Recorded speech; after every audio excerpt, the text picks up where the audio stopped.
இந்தியாவோட top watch கம்பெனிஸை பற்றி உங்களுக்கு தெரியுமா? I am Vicky. It's time to explain Vicky's Veritas. First HMT watches.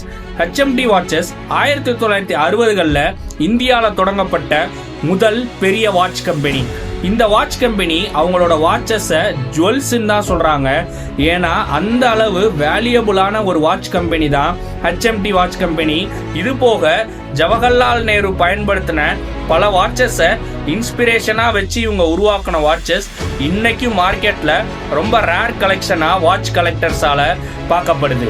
Second Titan company. நம்ம எல்லாருக்கும் தெரிஞ்ச ரட்டன் டாட்டாவோட டாடா இண்டஸ்ட்ரீஸ்க்கு கீழே வர இந்த டைட்டன் கம்பெனி ஒரு மிகப்பெரிய வாட்ச் பிராண்டா இன்னைக்கும் இந்தியாலையும் உலகம் முழுக்கவும் இருக்காங்க.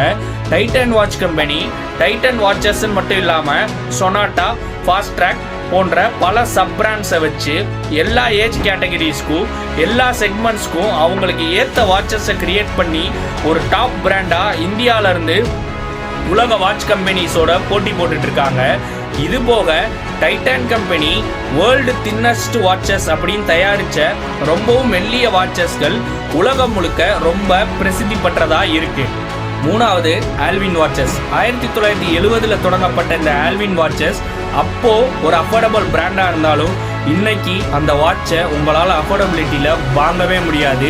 ஏன்னா அந்த அளவுக்கு ரேரான ஃபைனஸ்டான ஒரு வாட்ச் கம்பெனி தான் ஆல்வின் வாட்சஸ். இவங்க முதல்ல ஒரு இந்திய கம்பெனியாக இருந்து ஜப்பானிய வாட்ச் கம்பெனியான சைக்கோவோட கொலாப் பண்ணி அவங்க பிரத்யேகமாக உருவாக்கின சைக்கோ வாட்ச் மூமெண்ட் அப்படின்ற மூமெண்ட்டை வாட்சஸில் கொண்டு வந்ததால இன்னைக்கும் அந்த பிராண்டோட வாட்சஸ் காலந்தாண்டியும் ஓடிக்கிட்டு இருக்கு.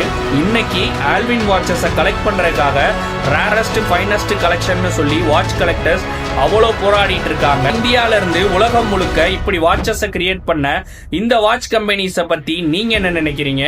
நீங்க என்ன வாட்ச் யூஸ் பண்றீங்க? உங்களுக்கு என்ன பிராண்ட் பிடிக்கும்ன்றத கமெண்ட்ஸ்ல சொல்லுங்க.